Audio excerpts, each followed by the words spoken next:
The cabin lights dimmed slightly as the pre-flight safety demonstration began, and a calm voice echoed through the overhead speakers, instructing passengers to direct their attention to the front of the aircraft. Among them, 17-year-old Jasmine Carter sat quietly by the window in row 18, adjusting her headphones and settling in for the 6-hour flight from New York to Los Angeles. She had flown dozens of times before between her mom's high-rise apartment in Manhattan and her dad's new place on the West Coast, but this flight was different. It was her first trip alone since the custody arrangement changed, and the familiar weight of her yellow beanie, a gift from her dad on her 14th birthday, gave her a small sense of comfort. She wore it almost every day, not just because it was warm or soft or her favorite color, but because it felt like him constant grounding and safe. As the safety demonstration continued, a flight attendant moved down the aisle, pausing every few rows to make eye contact and ensure passengers were attentive. She was tall and severe-looking, her blonde hair pulled into a tight ponytail that didn't move even when she walked. Her uniform was perfectly pressed, and the name on her badge read K. Brelin. When she reached Jasmine's row, her sharp gaze zeroed in on the beanie perched atop Jasmine's head. Without hesitation, without a single word of warning, she reached forward, grabbed the yellow fabric, and yanked it off Jasmine's head. The beanie tumbled onto the aisle floor like a discarded piece of laundry, its vibrant color standing out starkly against the dull navy blue carpet. A hush fell over the nearby rows as conversations died and heads turned toward the unexpected commotion. Jasmine froze her hand still halfway to her hair where the beanie had been a moment earlier. Her curls, previously flattened beneath the hat, now puffed out unevenly, and her face burned as she felt dozens of strangers' eyes on her. Some were curious, others confused, and a few, unfortunately, seemed quietly satisfied to see a teenager being put in her place. "I told you 3 times," the flight attendant announced sharply, her voice slicing through the air with authority. "Hats are not permitted during the safety demonstration. It's a matter of policy." Jasmine blinked, unable to speak at first. She hadn't heard any prior warning. She would have remembered. She would have listened. This wasn't some rebellious moment. It was a hat, a yellow beanie that had never caused trouble before. She reached for it instinctively, wanting to reclaim some small piece of dignity, but as she leaned forward, Miss E. Brelin stepped in, literally her polished shoe sliding forward just enough to block Jasmine's hand. "You can have it back when we reach cruising altitude," she said coldly, folding her arms across her chest. Jasmine's breath hitched, a mixture of shame and disbelief bubbling in her throat. This wasn't just about a rule, it was about being targeted, singled out in a way that felt deeply personal. Her eyes darted around, searching for someone, anyone who might say something. And that's when the elderly man seated beside her stirred uncomfortably in his seat, clearly bothered by the interaction. "Miss," he said gently, his voice calm but firm, "she's just a kid." The attendant didn't budge. "Sir, I'm following company policy," she snapped, cutting him off before he could say more. Now if everyone could please focus on the safety demonstration? Her tone made it clear the conversation was over. Jasmine sat back slowly, eyes stinging not from tears of sadness, but from the sheer humiliation of being scolded like a child in front of strangers. She had been polite. She hadn't argued. She hadn't even known she was doing anything wrong. And yet, here she was, forced to sit through takeoff without the one item that brought her comfort, as if she had committed some kind of offense. As the plane taxied toward the runway, Jasmine stared straight ahead, trying to disappear into the seat. The yellow beanie, once innocuous and personal, now lay at the feet of the flight attendant, its fabric wrinkled, its meaning dismissed. Around her, the mood had shifted, whispered conversations resumed. Heads turned away, and the collective discomfort of the cabin began to fade, but for Jasmine the shame remained sharp. She wasn't sure what stung more, the loss of the hat, the judgment in the attendant's voice, or the overwhelming sense that no one else seemed to care. The man beside her offered a sympathetic glance, but it felt like too little too late. She was alone in this moment, and the weight of that solitude settled in her chest. In that small, pressurized space, 30,000 feet above the world, Jasmine learned a quiet, painful lesson. Not all rules are enforced equally, and not all passengers are treated the same. The yellow beanie was just the beginning. She didn't yet know that her journey would spark something bigger, something louder than the silence that had followed Brelin's actions. But for now, all she had was a window seat, a shaken heart, and the distant hope that someone somewhere might eventually say, "That wasn't okay." 30,000 feet above the Midwest, the hum of the engines was steady, broken only by the occasional rustle of passengers shifting in their seats or the low murmur of in-flight conversation. Rebecca Carter sat in first class, her tablet open on the tray table in front of her. The financial projections for Unity Airlines' Q2 expansion were glowing, but her attention kept drifting. She'd always prided herself on compartmentalizing running board meetings while handling parenting texts, negotiating mergers while helping with college prep, but something about this flight felt off. Earlier that morning, she'd seen her daughter Jasmine at JFK, a brief, unexpected encounter, but one that left her unsettled. Jasmine had seemed excited. Yes, but also distracted. Rebecca had chalked it up to teen nerves, but a mother's instinct is rarely wrong. Her thoughts were interrupted when the senior flight attendant, Teresa, discreetly approached her. "Ms. Carter, I'm sorry to intrude, but we've received a message from ground control. There's been an incident involving one of our passengers, a minor traveling alone. There's concern. It may be a customer service issue." Rebecca raised an eyebrow, her internal switch flipping instantly from mother to CEO. "What kind of issue?" she asked. "A complaint involving discriminatory enforcement of uniform policy. A young woman wearing a hat during the safety demonstration." The situation escalated. Rebecca's breath caught in her throat. Was the passenger's name given? Teresa hesitated. "No, but she's described as 17, traveling from JFK to LAX. Rebecca was already unbuckling her seatbelt. "Can you find out which row she's in?" The moment Rebecca stepped into the economy cabin, everything slowed. There in row 18, she saw her daughter curled slightly toward the window, her yellow beanie noticeably absent, her face pale with a tightly held calm. Rebecca's eyes narrowed as she took in the posture, the silence around the row, and the subtle shift in energy from the nearby passengers. It wasn't chaos, not yet, but it was tense, thick, with unspoken discomfort. The woman standing at the edge of the row was younger than Rebecca expected, with a professional uniform and a name badge that read, K. Brelin. She was speaking quietly with another attendant, but when she saw Rebecca approach, her posture straightened like a soldier at inspection. "Excuse me," Rebecca said, her tone, even her voice low but unmistakably firm. "Are you the attendant who removed a passenger's personal item earlier during the safety demonstration?" Kendra Brelin blinked, clearly thrown off by the question.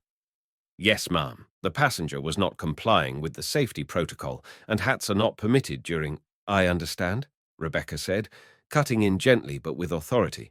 "But I believe you've just removed an item from a minor traveling alone, a yellow beanie, correct?" The attendant's jaw tightened. "Ma'am, if you're concerned about a passenger, I would ask you to please return to your seat. We are managing the situation according to policy." Rebecca took a step closer. "You may not realize who you're speaking to," she said, voice calm as ever. "I'm Rebecca Carter, CEO of Unity Airlines. And that minor," she gestured to Jasmine, "is my daughter." A hush swept through the cabin like a wave. Every whisper died instantly. Even the low hum of movie screens and overhead air conditioning seemed to pause. Passengers leaned slightly into the aisle or turned in their seats, drawn by the tension by the sight of a composed woman in a tailored grey suit, calmly confronting the very crew meant to represent her airline. Kendra Brelin, pale, now took a step back. "Ms. Carter, I didn't know." "That's not the issue," Rebecca interrupted. "The issue is that a passenger, my daughter or not, was publicly singled out and humiliated for something that does not violate any enforceable policy. Unless her hat posed a risk to the oxygen mask demonstration or obstructed her ears, you had no grounds." And more importantly, she paused, sweeping her eyes over the nearby rows. You didn't enforce this rule with anyone else in visible headwear. Did you?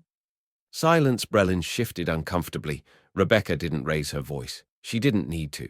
She had the cabin's full attention, and Jasmine, wide-eyed, now sat frozen in her seat, processing the surreal moment of seeing her mother, a corporate executive usually found in boardrooms and press conferences, standing over her in the middle of a packed airplane, fierce and unshakable.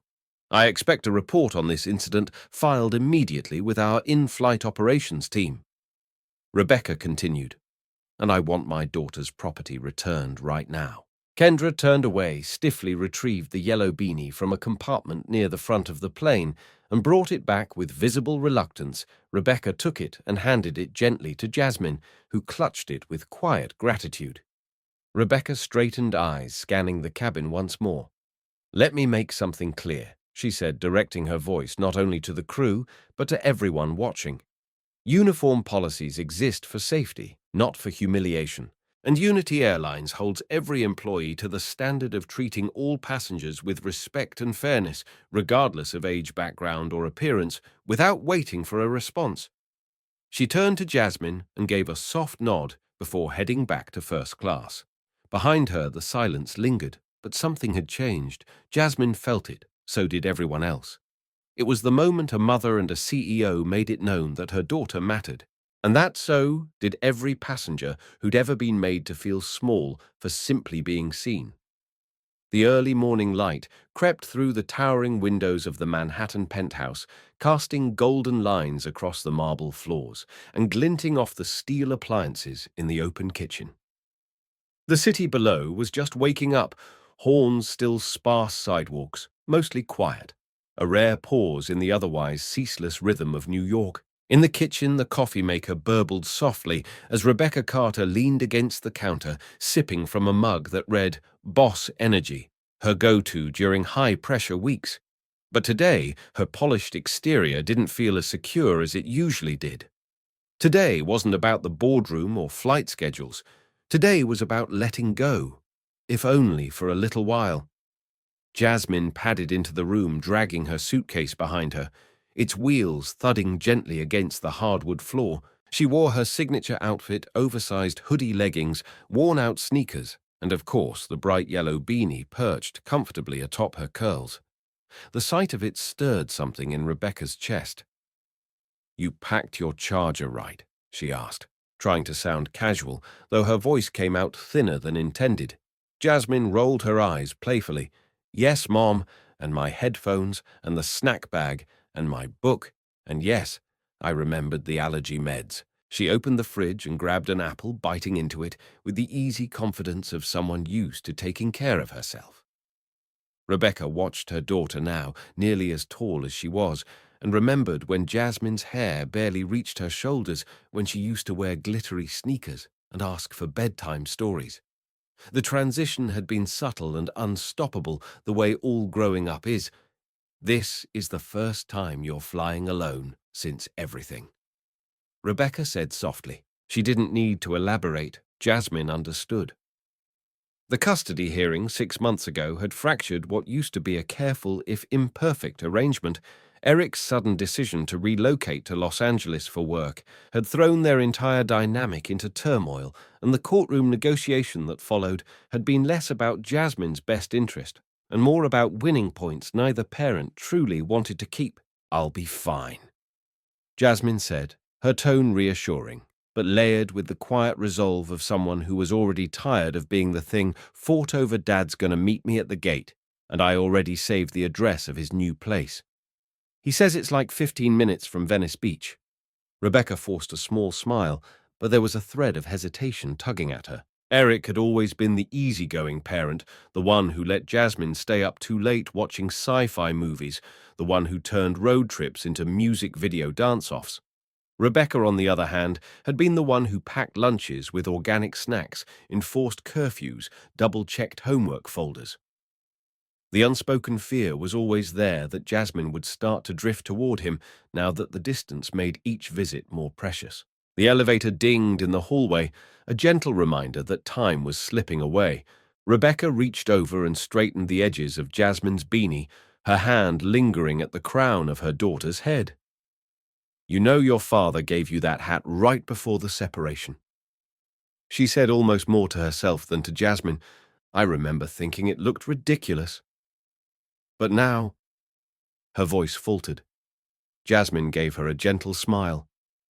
"It's my favorite thing," she said. "It reminds me of the good stuff before all the messy stuff." Rebecca nodded slowly, taking that in. Sometimes an object holds a weight that goes beyond fabric or color. That beanie wasn't just an accessory, it was armor. It was memory. As they rode the elevator down to the lobby, Rebecca reached out and took Jasmine's hand. "Call me the moment you land," she said. "If anything goes wrong, anything at all, you call me." No hesitation. Jasmine squeezed her hand back. "I will, I promise." The sleek black town car waited at the curb engine. Humming quietly, Rebecca opened the door, then paused, taking one last look at her daughter, framed by the soft morning light and the rush of a New York day just beginning. The yellow beanie glowed like a small sun on her head. "I love you," she said. Jasmine stepped forward and wrapped her arms around her mother. "I know, Mom, I love you too." As the car pulled away, Rebecca stood at the curb, long after it had vanished from sight. Her heart caught somewhere between pride and worry, between letting go and holding on. She didn't yet know that this goodbye would echo louder than either of them imagined. Sunlight spilled through the floor-to-ceiling windows of the modest apartment in Santa Monica, casting sharp lines across the half-unpacked boxes scattered throughout the living room. Eric Carter stood in the center of it all, turning in a slow circle, with a slightly dazed look on his face, holding a lamp in one hand and a screwdriver in the other. The place still smelled like cardboard and fresh paint. Not yet lived in, not yet warm. Jasmine would be arriving in a few hours, and Eric wanted the apartment to feel like home, hers and his, even though it wasn't ready, not by a long shot. The couch had only just been delivered the day before. The kitchen table was still missing 2 chairs, and the second bedroom, Jasmine, still looked more like a storage unit than a teen's retreat. He dropped the lamp onto the couch with a sigh and checked his phone. Another message from Rebecca, flight confirmation reminder to send arrival photo, TSA delays today. Check her gate. The texts weren't rude, not overtly. They were clinical, efficient, wrapped in the same professionalism she used to close business deals. But Eric felt the sting of each one like a judgment, a flashing neon sign that read, "You'll never measure up." He had never been the detail-oriented parent. He was the spontaneous one, the weekend road trip planner, the dad who turned leftover pizza into breakfast and taught Jasmine to dance in the kitchen. But now, as a single father on the opposite coast, every missed item, every oversight felt like another tally mark in Rebecca's mental ledger. He tossed the phone onto the kitchen counter and opened the fridge. Empty shelves stared back at him, save for a few takeout containers and a half-full bottle of orange juice. Groaning, Eric grabbed his keys and headed for the door, mentally calculating how long it would take to get groceries, finish building the nightstand, and make it to the airport in time. The pressure of the day sat heavy on his shoulders. It wasn't just about logistics, it was about being enough for Jasmine, for himself, for the expectations that now seemed higher simply because of the distance. When Rebecca had first told him she was moving forward with a revised custody agreement after he took the job in LA, he had understood, but it still hurt. He had accepted it without protest, even as it carved a deeper wedge between them. At the grocery store, Eric wandered the aisles like a man on a mission, grabbing everything Jasmine liked: cheddar, popcorn, almond milk, instant ramen, sour, gummy worms. He paused at the fruit section, remembering Rebecca once insisting Jasmine should be eating organic blueberries, not the sugary stuff. He bought both. Back at the apartment, he stuffed the food into the fridge, then knelt beside the unassembled nightstand, fumbling with mismatched screws. His phone buzzed again. "Don't forget. She gets sinus pressure on long flights. You packed tissues, right?" He didn't reply. Instead, he took a deep breath and focused on the task in front of him. Screw by screw, he put the thing together, not perfectly, but enough to stand. The place was still far from finished, but it was something Jasmine wouldn't care about.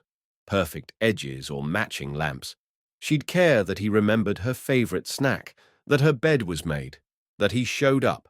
That thought grounded him more than anything else. He was trying, really trying, and that had to count for something. He checked the time. Just under 2 hours before Jasmine landed. Traffic in LA was unpredictable even on a good day, and his boss had already called once with an urgent last-minute request. Eric had promised himself, promised Jasmine that work would never come before her. But promises didn't always hold up against real-world demands. That was something he'd learned the hard way during his marriage. By the time he pulled into the apartment's small parking lot, groceries, stowed nightstand assembled and luggage space cleared, Eric felt a flicker of something resembling readiness. He stood in Jasmine's room, a pale blue wall, new sheets on the bed, a small framed photo of them at the beach, tucked beside a potted succulent, and hoped she would feel safe here. At home, even if it wasn't familiar yet. He was tired of feeling like the less-than parent. He wasn't. Rebecca. He didn't have a penthouse view or a corporate army behind him, but he had heart and a whole lot of love. And he was determined to show Jasmine that this visit this time in LA wasn't just another custody exchange. It was a fresh chapter, a chance to prove he was still her dad in every meaningful way. The check-in kiosks at JFK buzzed with quiet efficiency as travelers tapped screens, printed boarding passes, and hoisted bags onto the scale. Jasmine Carter moved through it all with calm precision. She'd done this dance many times before between New York and Chicago, then Chicago and LA, with either parent or alone, depending on the year. Now at 17, she moved through the crowd like a seasoned traveler, backpack slung over one shoulder, yellow beanie nestled snugly on her head like a quiet badge of identity. Her fingers hovered briefly over the screen as she typed in her booking code, and when the machine beeped in confirmation, she allowed herself the smallest breath of relief. Everything was going according to plan. Still, as she wheeled her suitcase toward security, Jasmine couldn't ignore the weight tugging quietly at her chest. The airport was familiar but never comfortable. It was a place where transitions happened. Hello, hugs, teary goodbyes, long stretches of silence during flight. Today's trip wasn't just another visit to Dad's new place. It was the first one since the custody hearing, since the dynamic had shifted, and with it the delicate balance she'd spent years navigating. Jasmine had never felt like a pawn exactly, but she also knew how often her presence or absence served as the subtext to her parents' every argument. Now, with Rebecca and Eric living on opposite coasts, her role in this new family structure felt more like a tightrope than a bridge. She paused by the windows overlooking the runway, watching a plane taxi into position, its wings gleaming under the morning sun. Somewhere inside that metal shell was another teenager, maybe on a similar journey, maybe not. Jasmine sighed, adjusted her beanie, and turned to head toward Terminal 4. She was halfway there, weaving through the throngs of travelers, when a flash of charcoal grey caught her eye. Her mom, Rebecca Carter, was walking briskly in the opposite direction, phone in one hand, a leather folder in the other. Her presence was like a magnet. Jasmine slowed, blinked, then called out, "Mom!" Rebecca stopped mid-step, startled, and turned around. "Jasmine, what are you doing in this terminal? I thought your gate was in Terminal 4. "It is?" Jasmine said, pointing vaguely over her shoulder. "I was heading there. What are you doing here?" Rebecca glanced at her watch. "My flight to Chicago got moved to a different gate equipment issue boarding in about 30 minutes. She took a closer look at her daughter. "Are you okay? You look a little tense." Jasmine shrugged her fingers, gripping the handle of her suitcase a little tighter. "I'm fine. Dad just texted that he might be running late. Some work thing came up." She tried to keep her voice light, but Rebecca caught the flicker of doubt beneath the words. There was a brief silence between them, the kind filled with everything unspoken. Rebecca opened her mouth, then closed it again, recalibrating. "You know how to get a car from the airport if he's late, right?" Mom Jasmine said, rolling her eyes just enough to communicate her age, but not enough to be disrespectful. I'm 17. I can handle LAX. Rebecca smiled faintly. I know, I just worry. She reached out, brushing her fingers across the edge of Jasmine's beanie. Promise me you'll text when you land. Jasmine nodded. I will. Then smirking, she added, and eat my veggies and finish my homework and avoid screen time. Rebecca laughed softly. Exactly. It was a brief moment, but it was real. A moment where mother and daughter connected beyond the push and pull of custody. Calendars and scheduled phone calls. An overhead announcement cut through the terminal. Noise calling Rebecca's flight to board. That's me, she said, taking a step back. Have a good trip. Okay. Be safe. I will. Jasmine replied. And Mom. Thanks. Rebecca paused her eyes, searching Jasmine's for a second longer, then gave a nod. Always. And with that, she turned and disappeared into the crowd, her form swallowed by the sea of suits and suitcases. Jasmine stood still for a beat longer, then exhaled, turned toward her gate and continued walking. The crowd moved around her like a tide, unaware of the moment that had just passed, a moment of quiet, of understanding of two strong women doing their best to love from opposite ends of the runway. The soft ping of the seatbelt sign fading overhead was the only reprieve from the ambient tension that settled around Rebecca Carter like an invisible weight. Reclined in seat 2A of Unity Airlines, Flight 210 to Chicago. She stared at the screen of her tablet without really seeing it. Rows of projected route analytics flickered in front of her colored charts, data points, and fuel efficiency models for the proposed expansion into Midwestern hubs. She had memorized them days ago, but today they refused to stick. Her stylus hovered over a cost breakdown for the new Cincinnati to Denver route, but her mind drifted back to the brief moment she'd seen Jasmine in the terminal earlier that morning. Her daughter's smile had been steady, but something beneath it had wavered. That look hadn't left Rebecca's mind since takeoff. She inhaled deeply and glanced toward the window, the blue sky stretching endlessly beside them. A flight attendant passed with a polite smile and a tray of beverages, but Rebecca waved it off. She couldn't afford to be distracted. Not today, not with Stanley Thompson, Unity's most obstinate board member waiting on her call. The man was like a brick wall in every meeting, unmoved by performance reports, unimpressed by employee satisfaction numbers, and always eager to slash progressive reforms under the guise of cost efficiency. Today's conflict was over slot reallocation and service frequency. Thompson wanted to cut back routes that Rebecca's team had fought hard to build. Routes that had connected underserved communities to major hubs, routes that were more than just profitable, they were meaningful. Her phone vibrated in her lap. She glanced down, assuming it was another calendar ping or a reminder about the board vote, but it wasn't. It was Eric. Her pulse quickened as she read the message. Might be an issue on Jasmine's flight. She texted that something weird happened. Can you check? For a second, she froze. The air around her seemed to still the quiet hum of the aircraft pressing in tighter. An issue. Rebecca's fingers flew across the screen. What flight number, she typed. The reply came quickly. Unity 1829 JFK to LAX. Rebecca's heart sank. Her airline, her route, her daughter. And suddenly she wasn't CEO first. She was a mother trying not to let fear spiral out of control. Within seconds, her business instincts surged into motion. She reached for the phone embedded in the seat console and signaled the lead flight attendant. I need a secure connection to Ops Command, she said calmly, but with an urgency that brooked no argument. Use the executive priority channel. The flight attendant nodded and disappeared toward the cockpit. Rebecca pulled up her airline's internal system typing commands into her tablet that few executives even knew existed. Within moments, she had accessed the in-air activity logs for Flight 1829. Delay noted. No mechanical issues, no weather diversions, just a vague entry. Customer service escalation. Row 18. Minor involved. That was all, but it was enough.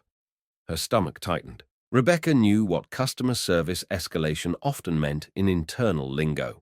A conflict, a misunderstanding, a complaint that might or might not contain discriminatory implications. And now her daughter was at the center of it. She opened her messaging app and tapped out a quick note to her assistant. Pull the crew manifest for 1829 flag. Any unusual incidents, I want an update in 10. She paused, then added, keep it off general logs, discreet only. Every decision she made now was being watched. Even 30,000 feet above the ground, a CEO's choices echoed in every boardroom, every headline, every investor's inbox. But this time the stakes weren't corporate, they were personal. Just as she hit, send the lead. Flight attendant returned, Ms. Carter. The cockpit has established a direct line with ground operations. They're confirming that the delay on Flight 1829 is due to a conflict involving a passenger and a flight attendant. A report is being filed. The situation is ongoing. Rebecca nodded once. Her voice was low but laced with steel. Tell the captain I want to be informed of every development live and notify LAX that I may divert my itinerary depending on the outcome. The attendant's eyes widened slightly, but she nodded and moved quickly down the aisle. Rebecca leaned back in her seat, staring out at the clouds that now rolled beneath them like silent waves. She didn't yet know the full shape of the incident, but she knew this her daughter had been treated unfairly on her watch by her airline. That was more than a customer service issue. That was a breach of trust, and she would not let it go unanswered. The plane hummed steadily as it reached cruising altitude, and Jasmine Carter settled into her window seat, finally allowing herself a moment to exhale. The middle seat beside her was mercifully empty, and an older man sat quietly in the aisle seat, nose buried in a paperback novel. Jasmine pulled her sweatshirt tighter around her, the familiar weight of her yellow beanie comforting her as she leaned against the window. Her backpack was tucked under the seat, her phone in airplane mode, and for a moment she felt like she could disappear into the rhythm of the flight, but the sense of calm didn't last. Not long after the safety demo concluded, the flight attendant, Kendra Brelin, returned with a focus that felt far too intense for something so routine. "Excuse me," Miss Brelin said, her tone clipped as she stood beside Jasmine's row. "All headwear must remain off until we reach cruising altitude." Jasmine blinked, confused. "We're already at cruising altitude," she said, reaching for the beanie on her lap. She hadn't put it back on during takeoff, trying to avoid making any waves. Brelin's eyes narrowed. "You didn't remove it when instructed." She snapped, ignoring the fact that Jasmine had followed her earlier demand. "It needs to stay off for now." Jasmine hesitated, glancing around. Across the aisle, a man in a Yankees cap scrolled through his phone. 2 rows ahead, a woman wore a wide-brimmed sun hat as she sipped from a water bottle. No one else was being told to remove anything, and yet here she was again, the focus of unwanted attention. "I'm sorry," Jasmine said quietly, unsure of what else to say. She was trying not to draw attention to herself, but Brelin didn't seem satisfied. "The policy is in place for safety," the attendant stated flatly, not bothering to elaborate. Jasmine nodded, suppressing her frustration. She could feel her cheeks burning again, the same burn from earlier, only now with a sharper edge. She placed the beanie back in her lap, folding it neatly between her fingers like it was fragile. It wasn't just a hat, it was a symbol, a memory, and somehow it had become the focal point of an invisible rule no one else seemed to be following. She leaned back into her seat, lips pressed together, fighting the familiar feeling of being singled out without cause. From the aisle, a woman's voice broke the silence. "That's strange," the woman said casually, but loud enough for nearby passengers to hear. Jasmine turned her head to see her seatmate from earlier, Vanessa Moore, the woman who'd taken the middle seat just before takeoff. Now sitting upright, her eyes narrowed at Brelin. "I've flown Unity Airlines for years," Vanessa continued, "and I've never once been told to remove a hat unless it blocked a seatbelt or headphone demonstration." Brelin straightened. "Ma'am, this is airline policy," she said. Her voice taking on a defensive edge, Vanessa tilted her head. "Is that so? Then why is the gentleman over there wearing a ball cap, or the woman 2 rows up with a sun hat?" Her words hung in the air like a challenge daring Brelin to answer. The attendant hesitated, clearly rattled. "We apply the policy as needed." She muttered, but her conviction had faded. "As needed," Vanessa repeated slowly, her tone calm but sharp as a scalpel. "Interesting." Brelin said nothing more, turning and retreating down the aisle. Jasmine felt the knot in her chest loosen just a little. She looked over at Vanessa, who gave her a small smile and a knowing nod. "Thank you," Jasmine whispered. Vanessa leaned back in her seat. "Don't thank me, just don't let it slide. People get away with this stuff when no one speaks up. That's how it spreads." Jasmine absorbed the words like sunlight on cold skin. She had spent so many years trying to blend in, trying to avoid confrontation. But maybe this moment, this fight over a beanie, wasn't just about her. Maybe it was about something bigger.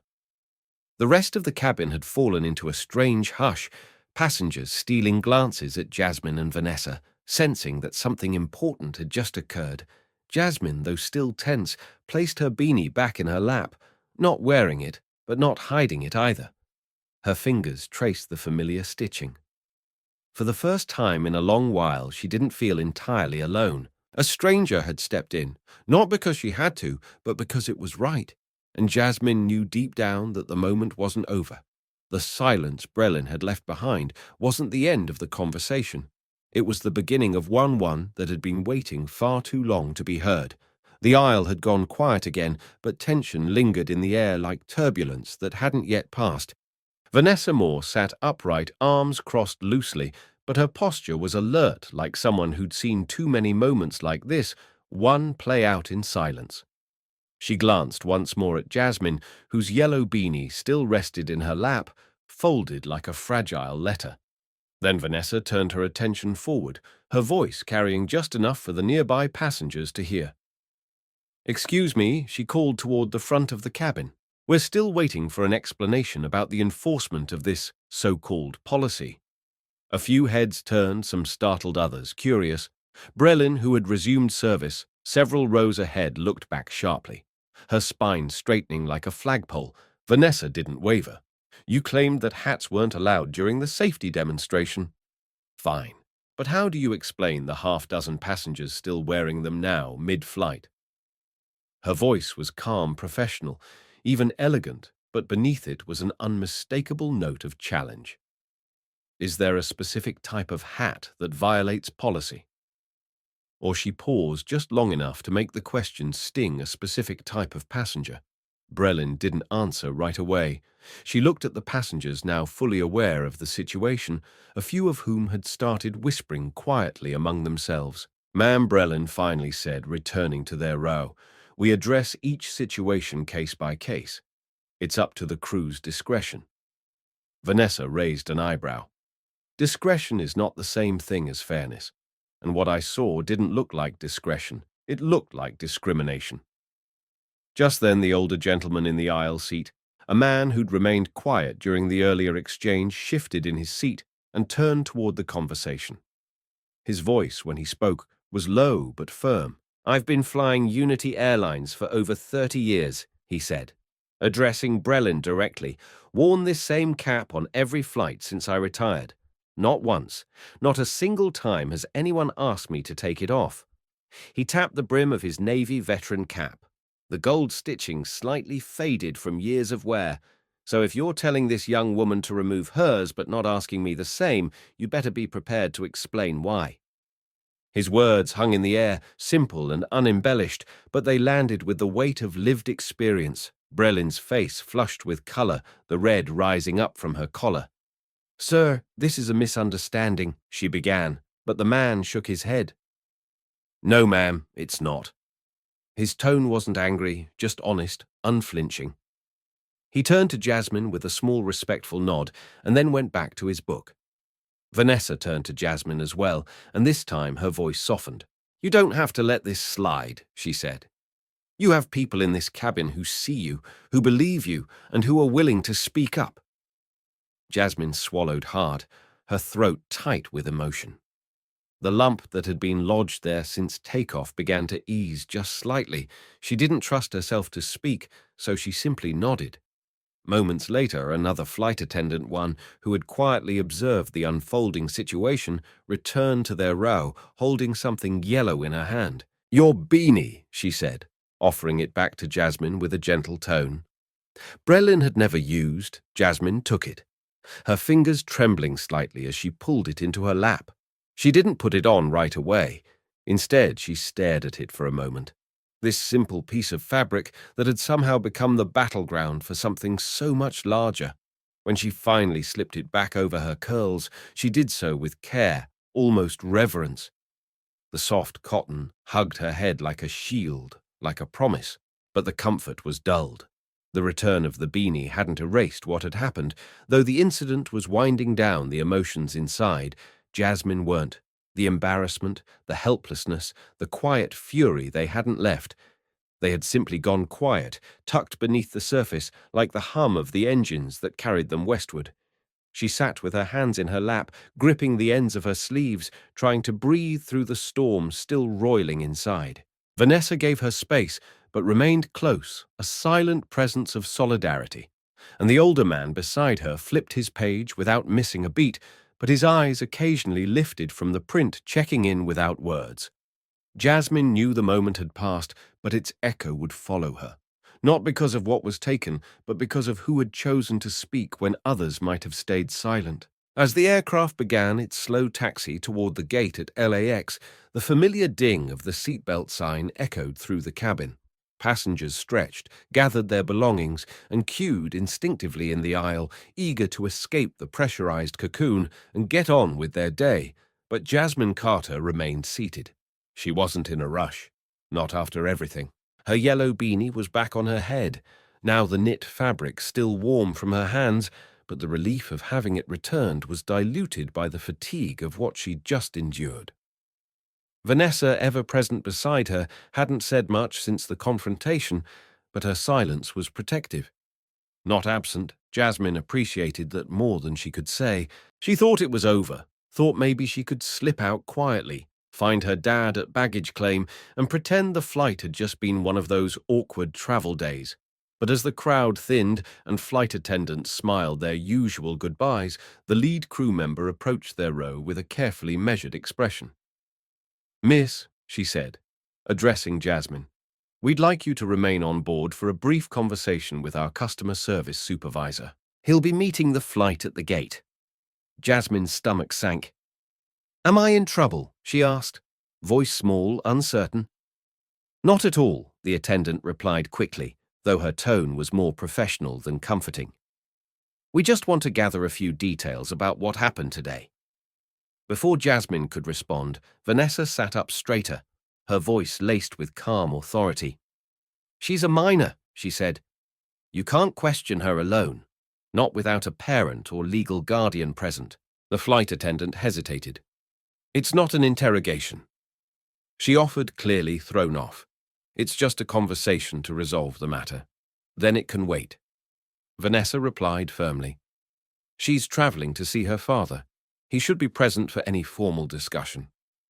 Jasmine glanced between the two women, feeling the heat rise in her cheeks again, not from embarrassment, but from the pressure of suddenly being the center of an unresolved conflict again.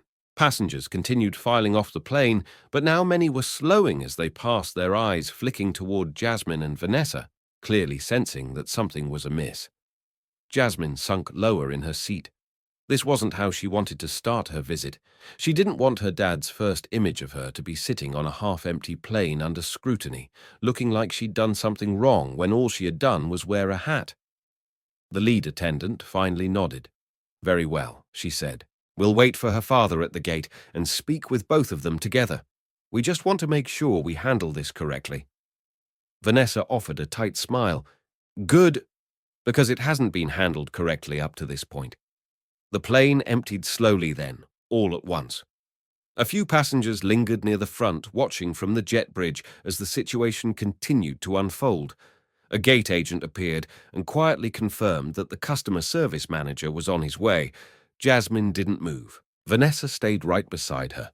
unbothered, like she had no other place to be. Time passed in heavy silence. Jasmine checked her phone. Still no new messages from her dad. The earlier message he'd sent might be late. Wait for me at baggage claim was suddenly more than inconvenient. It was vulnerable. She didn't want to face this alone. Not anymore. Eventually, a flight attendant returned and said gently, "If you're ready, we can escort you off now. We'll meet your father just outside the jet bridge." Jasmine stood, slowly adjusted her backpack, and followed Vanessa Rose beside her. "I'm coming too," she said, not asking for permission, only stating fact. As they stepped out into the narrow walkway, the air felt cooler, freer, but also heavier with expectation. Jasmine could see two figures waiting ahead, a man in a Unity Airlines suit with a badge clipped to his lapel, and another man, taller, familiar with a worn backpack slung over one shoulder and worry etched into every line of his face. Her dad. Jasmine's pace quickened just slightly. The moment wasn't over, but at least now she wasn't walking into it. Alone, Eric Carter rushed through the automatic sliding doors of Terminal 4 Heart, pounding louder than the footsteps echoing behind him. The signs above him pointed in every direction. Baggage claim, ground, transport arrivals, but he couldn't focus on any of them. He was already 40 minutes late. Jasmine's flight had landed ages ago, and his earlier message, "Might be running late. Wait for me by baggage," felt woefully inadequate now that there was a full-blown situation unfolding. He didn't know the details, but her last text, "There's a situation we'll explain when I see you," had been enough to send him sprinting out of a client meeting and straight into LA traffic. He'd parked in short term like a madman and hadn't even locked the car. When he finally reached the gate, his breath caught. There she was, Jasmine, standing near the entrance to the jet bridge, beanie back on her head, her backpack slung over one shoulder like a shield. She looked exhausted, guarded. Beside her was another woman unfamiliar to him. Calm, composed, a kind of watchful presence. And then there was the Unity Airlines rep in a navy blazer, standing like he'd rather be anywhere else, Dad Jasmine said. Spotting him, relief bloomed in her voice, but it was restrained, tentative. Eric immediately wrapped his arms around her. "I'm here," he said, breathless. "I'm sorry I'm late. What's going on? Why haven't they let you leave?" Before anyone could answer, a second wave of footsteps approached. Brisk and unmistakably confident, Rebecca Carter appeared at the mouth of the jet bridge. Her expression unreadable, but her eyes razor-sharp. She wasn't dressed like a mom flying standby. She was in CEO mode, wrapped in a storm-grey trench coat with a tablet tucked under one arm and her phone still in hand. When she saw Jasmine, her eyes softened for a moment. Then she spotted Eric standing beside their daughter. "What are you doing here?" he asked, clearly stunned. "You were on a flight to Chicago I diverted," she replied simply. "And I got the notification 10 minutes ago that Flight 1829 was being held due to a passenger incident. Jasmine's flight." The customer service manager stepped forward, clearly unprepared for the sudden convergence of family and authority. "Ms. Carter," he said, voice uneven. "I wasn't aware you were en route." "That's my daughter," Rebecca said firmly, cutting him off. "And I'd like an explanation for why she was held on one of our aircraft after experiencing what appears to be targeted mistreatment by one of our flight attendants." Her voice wasn't loud, but it carried the weight of command. Everyone in the vicinity froze, gate agents nearby, passengers, even the manager himself. The air thickened with tension, the kind that only forms when two worlds collide, the personal and the professional. "You're the CEO," the manager stammered, his face draining of color. "Yes," Rebecca said, stepping closer, and this young woman, she placed a hand gently on Jasmine's shoulder, was singled out by a member of your crew for enforcing a policy that was not applied consistently across passengers. I want to know what steps have been taken, and I want to know now. For a moment, there was nothing but silence, the kind that precedes impact, the kind that lets every word hang in the air like a countdown. Eric looked between them. Speechless, Jasmine, though clearly shaken, stood tall, not hidden behind her parents, but beside them, Just then another figure stepped through the jet bridge, the flight attendant, Kendra Brelin. She stopped abruptly when she saw who was waiting. Her eyes widened, recognizing Rebecca immediately. "Ms. Carter," she said, trying to recover her composure. "I, Miss Brelin," Rebecca said, voice cool as steel. "Perhaps you'd like to explain your actions directly to me, the CEO of Unity Airlines and the mother of the passenger you targeted." Kendra opened her mouth, but no words came. The silence stretched on as passengers behind them tried not to stare too openly. The moment crystallized one in which power, motherhood, and justice converged at the edge of a narrow walkway in a crowded terminal. Jasmine didn't know whether to cry, laugh, or run. Her body felt like it was buzzing from the inside, and her mind could barely process how quickly everything had escalated. But then she looked at her mum, standing not just for her, but beside her, and her dad still holding onto her shoulder, grounding her, and something in her shifted. She realized she wasn't alone in this anymore, not against this airline, not against this moment. And whatever came next, questions, apologies, accountability, she wouldn't face it by herself. The Unity Airlines VIP lounge at LAX was typically a space of calm marble floors, soft leather chairs, and low lighting that invited quiet business calls and champagne sips between connecting flights. But on this afternoon, the atmosphere was charged with something electric. Rebecca Carter stood at the head of a sleek conference table in a private meeting room tucked at the back of the lounge, her presence commanding as ever, though her jaw was tighter than usual. To her right sat Jasmine now, uncharacteristically quiet, her yellow beanie back on her head like armor.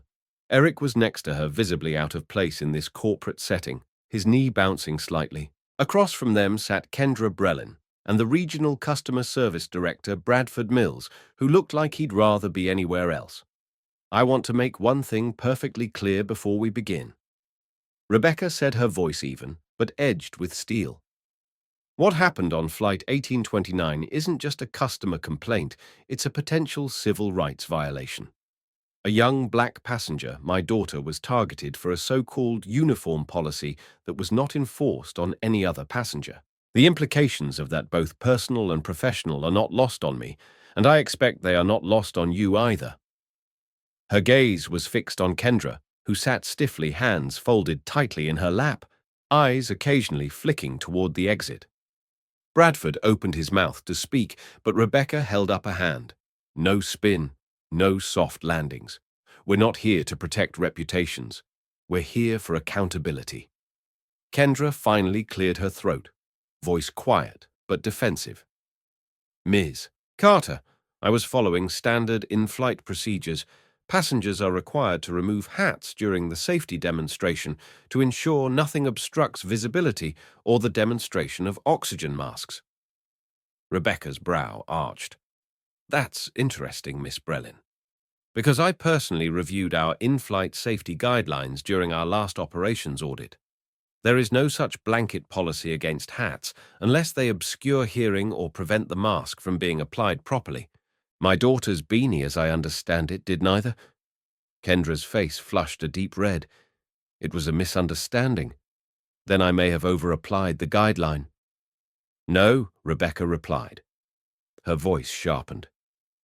"Now, you selectively enforced a rule that doesn't exist. And that's a very different thing." She turned to Bradford. "Tell me, did anyone else on that flight report being asked to remove their hats? Were any baseball caps, fedoras, or hijabs flagged?" Bradford shifted uncomfortably in his seat. "We haven't received any other reports at this time, because there weren't any," Rebecca said. "And I have multiple witness statements that confirm it." She turned her attention back to Kendra. "You singled her out. You embarrassed her. And whether it was conscious or not, your actions reflect a pattern of behavior that Unity Airlines does not and will not tolerate." A heavy silence followed, broken only by the low buzz of muted lounge conversations just beyond the frosted glass. Rebecca placed her hands on the table and leaned forward slightly. "Effective immediately. Miss Brelin, you are placed on administrative leave, pending a formal investigation by our Compliance and Ethics Division. You will cooperate fully with that investigation." And if evidence supports what we've already heard, I will recommend that your employment with this airline be terminated." Kendra didn't respond. Her lips pressed into a thin line, but no rebuttal came. The words had landed like a gavel. Rebecca stood straightening her blazer, then looked at Bradford. "I expect a full report by Monday morning. Interviews with crew passenger statements and a review of our implicit bias training protocols." Bradford stood as well, nodding quickly. "Yes, Ms. Carter, absolutely." Rebecca turned to Jasmine, her features softening. "Are you ready to go?" Jasmine nodded. She stood slowly still, processing everything that had just unfolded. Eric placed a steadying hand on her back as they gathered their things.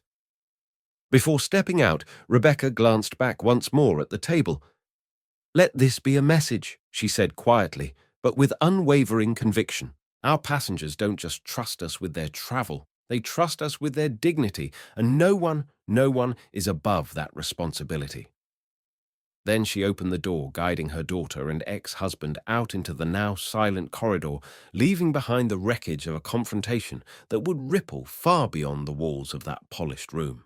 The sun was beginning to dip below the Los Angeles skyline by the time the three of them stepped out of the Unity Airlines VIP lounge, Rebecca, Eric, and Jasmine still wrapped in the residue of confrontation, but somehow steadier now. The air outside the terminal felt cooler, cleaner, and Jasmine inhaled deeply as if trying to clear the fog that had followed her since she boarded that plane hours ago.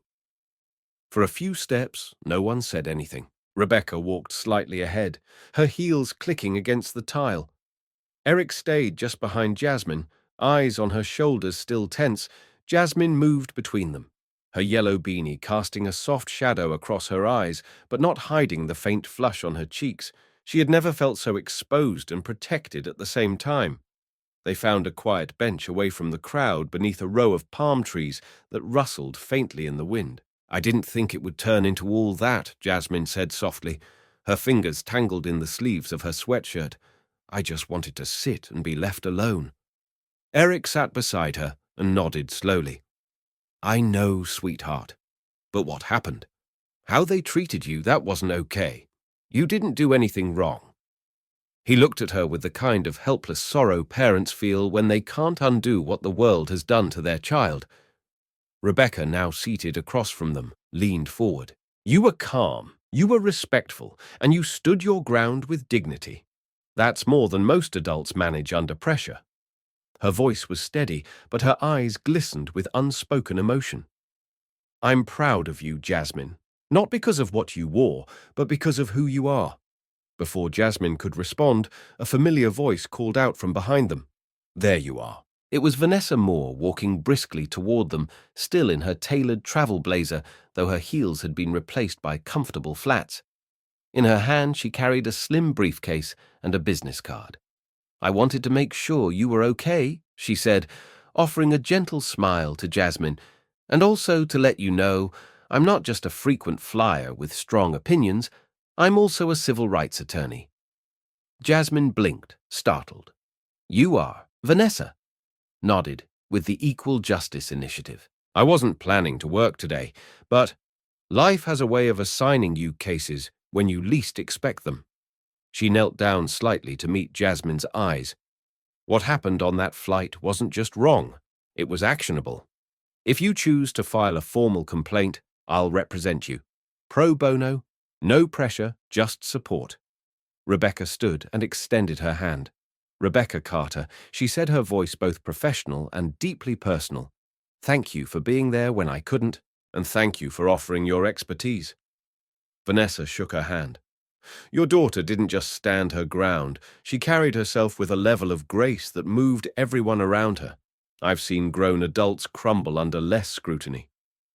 Eric nodded in agreement. "It's true," he said, glancing at Jasmine. "She's stronger than either of us ever gave her credit for." Jasmine looked down, blinking quickly. "I didn't feel strong. I felt embarrassed. Scared." Vanessa reached into her briefcase and handed Jasmine the card. "Those feelings don't cancel out your strength. They're part of it." The four of them sat there for a moment in rare, unexpected stillness. It was the kind of moment that comes after a storm, not quite peaceful, but full of clarity. Rebecca moved closer to Jasmine and placed a hand gently on her daughter's back. "I know this wasn't how you wanted your trip to start," she said. "And I know this has been a hard few months for all of us. But let me say this clearly. You're not alone. Not anymore. You'll never have to face this kind of thing without someone in your corner again." Jasmine looked up, eyes meeting her mother's, and nodded slowly. "Okay." The word was small, but it meant everything. It was a thread, a connection, a promise. As the terminal lights began to flicker on in the fading light, casting a glow across the sidewalk and the shadows of planes rolling down the tarmac, Jasmine stood, Rebecca, and Eric rose beside her. Vanessa gave a parting nod and slipped back into the stream of passengers, already answering a call on her headset. And the three of them, mother, father, daughter, walked toward the parking garage. The weight of the day still heavy, but shared. What had started as a simple flight had turned into something else entirely. A test, a reckoning, but also maybe a beginning of healing, of unity, of standing up together. 6 months had passed since the yellow beanie incident on Flight 1829, but the ripple effects had never stopped moving. In that time, Unity Airlines had undergone not just a public relations shift, but a cultural reckoning. The walls of the corporate headquarters in New York, once lined with stock photos and sleek skyline imagery, now bore bold new signage, "Everyone belongs above." The phrase had become the company's guiding principle, the centerpiece of a sweeping inclusivity initiative launched by CEO Rebecca Carter and her newly appointed advisory board. This wasn't just branding, it was a mandate. A promise that what happened to Jasmine Carter would never happen again to anyone on any Unity flight. Jasmine's story had spread far beyond the airline industry. It had appeared in major media outlets, discussed in high school classrooms, and circulated across social media as both cautionary tale and symbol of hope.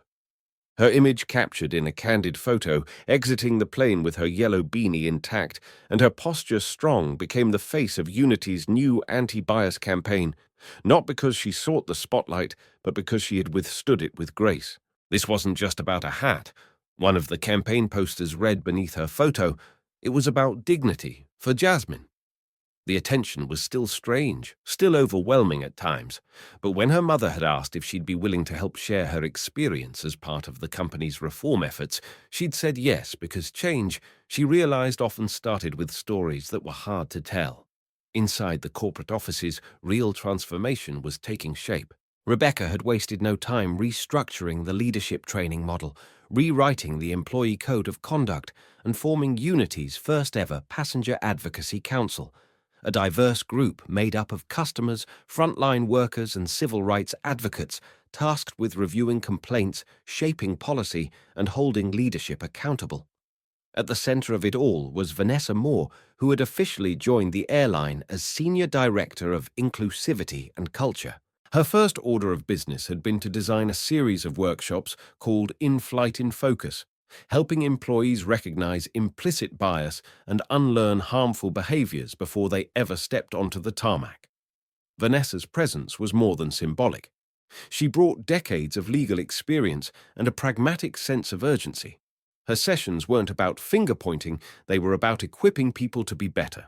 Accountability isn't the end, she said in her first keynote to staff. It's the beginning of trust. Rebecca, sitting in the front row, had nodded silently, proud and still processing how quickly the company's DNA had begun to evolve. For too long, airline policies had been reactive, responding to incidents only after damage had been done. Now Unity was committed to proactive prevention, built on empathy, transparency, and lived experience. Outside of boardrooms and training modules, the shift was palpable. Flight attendants shared testimonials about what they'd learned, and several passengers had written letters thanking the airline for finally feeling human again. Uniform updates were quietly rolled out, and employee evaluation metrics now included bias, response ratings, and peer feedback on respectful conduct.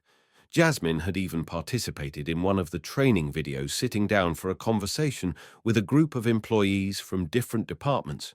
She didn't lecture. She listened. She shared. And in doing so, she invited others to reflect, not recoil. The beanie she wore in that video wasn't just yellow anymore. It had become a symbol of vigilance and resilience, a quiet revolution stitched in soft cotton. In a press conference marking the 6-month milestone, Rebecca stood at the podium, her voice steady. Unity Airlines has made mistakes, she began. But the measure of a company is not in its perfection, it's in how it responds to imperfection with humility and purpose. We are not done. We are just beginning. Her gaze shifted toward the audience where Jasmine sat between Eric and Vanessa, both of them now regular fixtures at these events. The applause that followed wasn't thunderous, but it was real, earned. And as Rebecca stepped down, Jasmine looked around the room, not with awe, but with quiet certainty. The skies hadn't changed overnight, but the path above was finally open, in a way it hadn't been before, and she had helped clear it. It was an unusually crisp morning at Unity Airlines headquarters in New York when the auditorium lights dimmed and the spotlight illuminated the stage. Employees, press, and board members filled the room murmuring as they waited for the start of the company's first annual Inclusion and Culture Summit.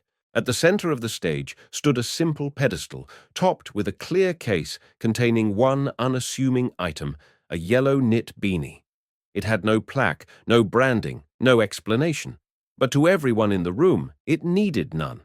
They knew what it represented. It wasn't just Jasmine Carter's hat anymore. It was the spark that ignited a corporate awakening. And without saying a word, it reminded them all that sometimes the loudest symbols are the quietest ones. Backstage, Jasmine stood near the curtain watching as the room settled.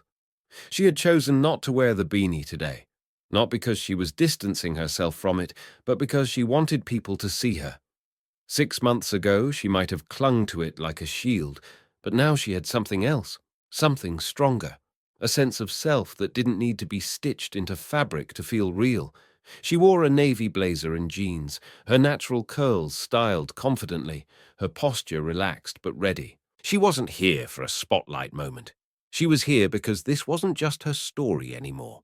It belonged to every employee who had spoken up, every passenger who felt unseen, every person who had ever been asked to shrink to fit into someone else's assumptions. Rebecca stepped onto the stage with her usual quiet precision. The applause that greeted her wasn't performative, it was earned. In the 6 months since the incident, she hadn't just changed policy, she had changed tone culture. Direction.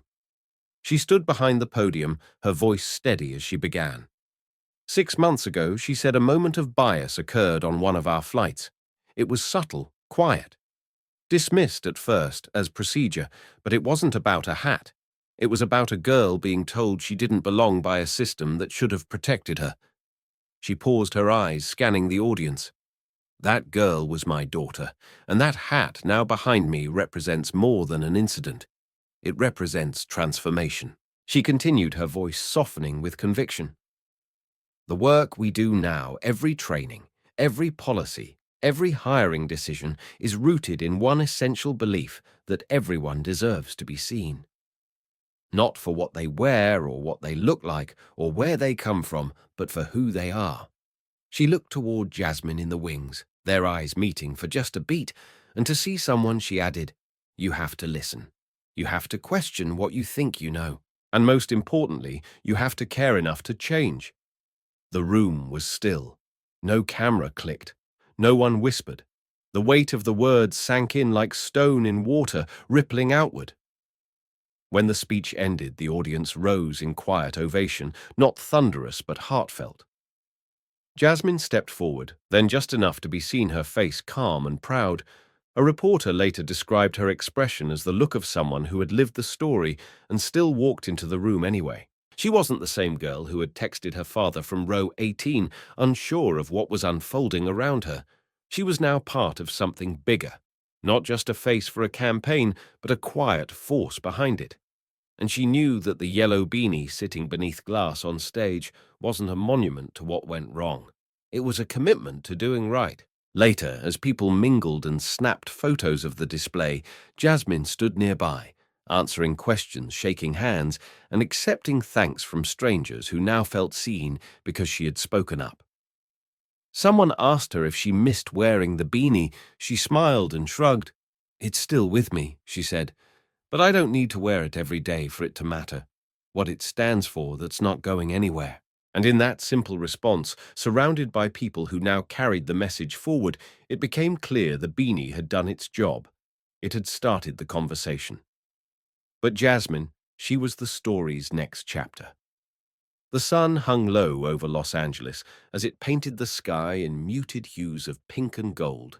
Jasmine sat cross-legged on the balcony of her father's apartment, a sketchbook in her lap, and a gentle breeze playing with the edges of the page. Below, the city pulsed quietly. Distant traffic, murmured voices, the occasional bark of a dog. Eric stood a few feet away, leaning against the doorframe, with 2 mugs of tea in his hands. It was a small thing, but it had become their routine during her visit, late evenings spent together, not out of obligation, but choice. The first few days had been tentative, like dancers relearning each other's rhythm, but something had shifted. Something had softened. When Eric handed her the tea, their fingers brushed chamomile, he said, sliding into the chair beside her, "That's what you liked, right?" Jasmine smiled without looking up. "You remembered I'm trying," he replied, and this time she did look at him. His eyes were tired but kind, and something about the way he said it, not joking, not deflecting, landed deeper than she expected. "You don't have to try so hard," she said after a moment. "I'm already here." The words were gentle, but they held weight, and Eric felt them settle into a place he'd long ignored, something between guilt and gratitude. He cleared his throat, unsure where to begin. "When your mum and I split," he said slowly, "I thought I could make up for the distance with big plans, trips, gifts, surf lessons." He chuckled softly, shaking his head, "But I was always scared you'd see through it, that you'd figure out. I didn't really know what I was doing." Jasmine stayed quiet, letting him speak. "And then this whole thing happened," he continued, "and you handled it with so much more strength and grace than I think I could have managed at your age. And I realized I wasn't showing up to protect you. You didn't need that. You needed someone to stand beside you. And I wasn't there at first." Jasmine looked back down at her sketchbook.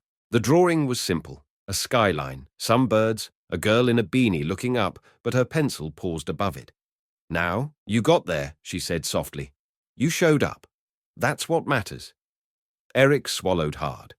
"I just want you to know how proud I am of you.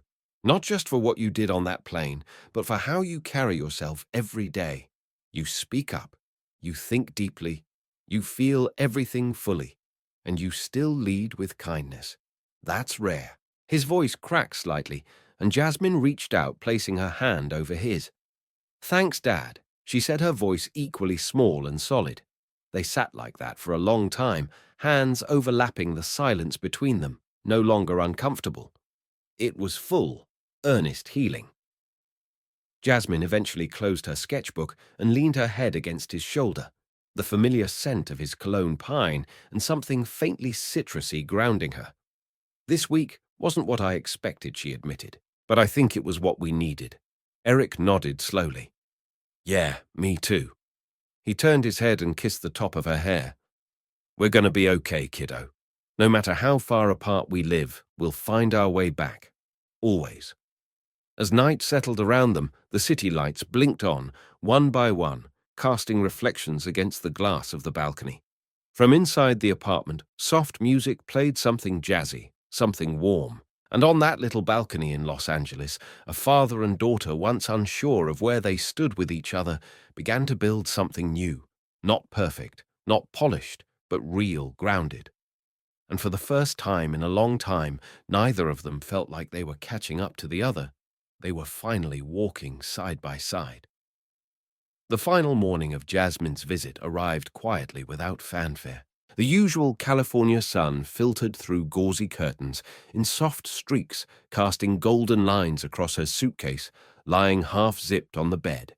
Eric moved quietly around the apartment, making breakfast and checking his watch more often than necessary. Jasmine sat at the edge of the bed, staring at the folded yellow beanie beside her. For the first time all week, she hesitated before reaching for it. Not because she didn't want to wear it, but because she understood now what it truly meant. It wasn't just a comfort item or a piece of teenage fashion. It had become something far greater, something symbolic, not just to the public, but to herself. 6 months ago, Jasmine never would have imagined that a flight would change the course of her life or the future of an airline.